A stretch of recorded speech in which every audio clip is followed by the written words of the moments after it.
Hey. Thank you so much for joining me. Dave, you're always welcome. You've come by the studio with a variety of topics, but certainly aquaponics, I know last time we kind of touched on it when you were here talking about microgreens, Right. but this is a interesting topic unto itself. Let's break down some of the technology and everything like that, because many people have heard it, but not that many people have a firm grasp on exactly what aquaponics is. Yeah, aquaponics is a hybrid system of culturing, and it was, maybe 30, 40 years since its inception and being brought to Guam maybe 25 years ago. But it's really an integration of aquaculture, which is the culture of fish, raising fish, and then hydroponics, growing plants without soil. Mm-hmm. And so they put it together, and you've got aquaponics. A lot of advantages to it, a lot of challenges to it. And so in the workshop, we're going to present a lot of scenarios and different levels from in the house, home aquaponic systems to large commercial scale. And that's the one thing that I know, Michelle, that a lot of people immediately ask, and it's like, how much of a startup investment do I need if I want to get involved with this? I can see the benefits, but how much cash am I going to have to front immediately? Well, we're really doing this workshop for beginners who maybe want to just know about it and start maybe doing a small scale at home for their families.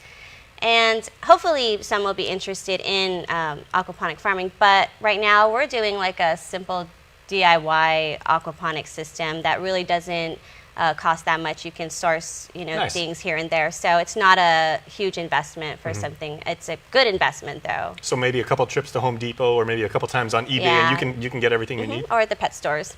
Oh, okay. Yeah. Very nice. So, what are some challenges that you found? Because Dave, you were talking about, there's a lot of benefits, but there are also some obstacles, let's call it, to getting involved and to doing this right. Well, one of the biggest obstacles is when you're integrating these two systems, you're using animals and plants that have different optimum growing conditions. What's best for the fish may not be the best for the plants. So we try to come to a happy medium, and a lot of it is selection of the fish and the selection of the plants. What can tolerate the conditions that maybe they can closest meld together on and produce a successful crop on both sides. Mm-hmm. So we wouldn't want to use salmon, and believe it or not, when I was at the university, I had a young boy ask me about culturing salmon on Guam. Well, it's a little bit difficult with our environmental conditions, our tropical temperatures and all of that. On the other side, you don't want to grow plants that require cooler weather. And so you have to get a plant that's fairly fast, and the best plants to grow would be the leafy greens, something you don't want to take into a fruiting stage. And then the best fish would be something that eats a lot, produces a lot of waste, because we want to collect the waste, transfer it over to the plants, let the plants utilize the waste, return the water in a cleaner state, and have both sides happy enough so that they can grow at a good rate. The whole circle of life thing. The whole cycle of life, Yeah, and it's a you're, virtuous cycle. you're recycling everything. So Exactly. you're really saving a lot on water. You're saving on fertilizer. You're letting the fish provide the fertilizer. The plants clean up the water for the fish, and then you just provide fish food. Now, Michelle, who would be the target audience for this workshop and everything? Does it have to be professional farmers who already have experience in doing things? Because I know you said DIY and first timers and everything, but do you have to have someone with like a little bit of a green thumb or like some experience in agriculture? No, not at all, really. Like I said, the class really is for beginners who just they have an interest in learning what it is. And, I don't think anyone really needs a green thumb. It's just, there's this system to it, and if you do it right, the plants will grow and the fish will thrive. So a lot of the attendees who have come to our microgreen workshop also came to our hydroponic workshop and are also coming to our aquaponic workshop. So these are people who are just getting interested in growing at home, growing their own food, and a lot of them are beginner growers themselves. So we're trying to keep it that way right now. So where can people register, or if they'd like more information, can they go online and find something? So gusustainable.org is the website for the nonprofit Guahan Sustainable Culture, and it has all of our workshops on there. They can register there. Okay, very cool.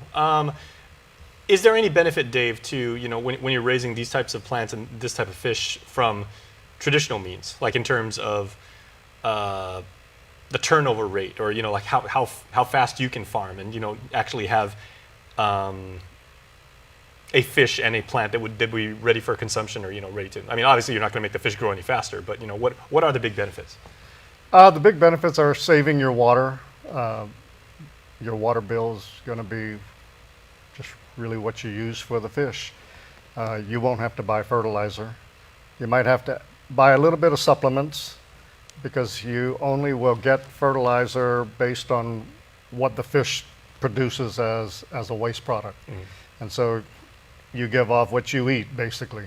So the fish are not eating all the nutrients that a plant might need. So in commercial systems primarily, they might have to supplement some iron, as an example.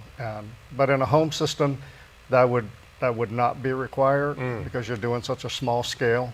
Yeah, I was going to say, what is the average, like, what are you guys recommending for, say, like a family of 4? What would the yield be in terms of, like, the number of plants and the number of fish that you can actually, like, you know, produce in a certain cycle? Well, in a home system, in the smallest scale, you could have an aquarium with ornamental fish. So you're not actually going to eat those fish. You can, however, reproduce the fish in the aquarium, sell them to the pet store, sell them to other people, selling ornamental fish. So it's not a food product necessarily.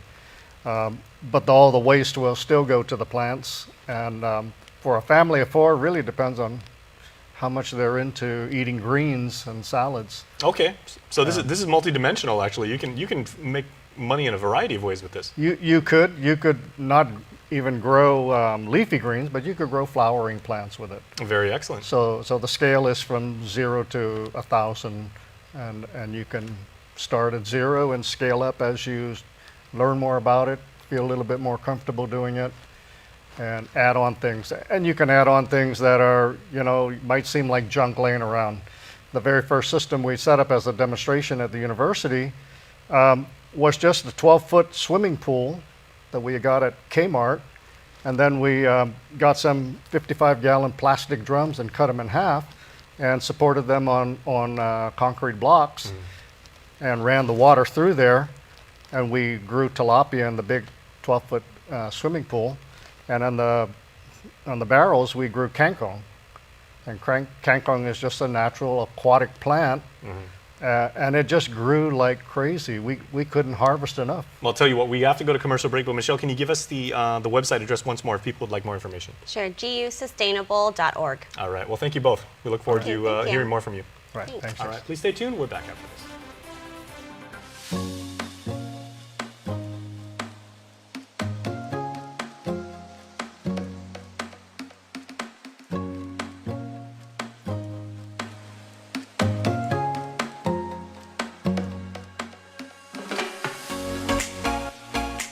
Your community calendar is brought to you by Taco Bell. Whether it's your first meal or your 4th meal, we've got you covered. Taco Bell, live Más.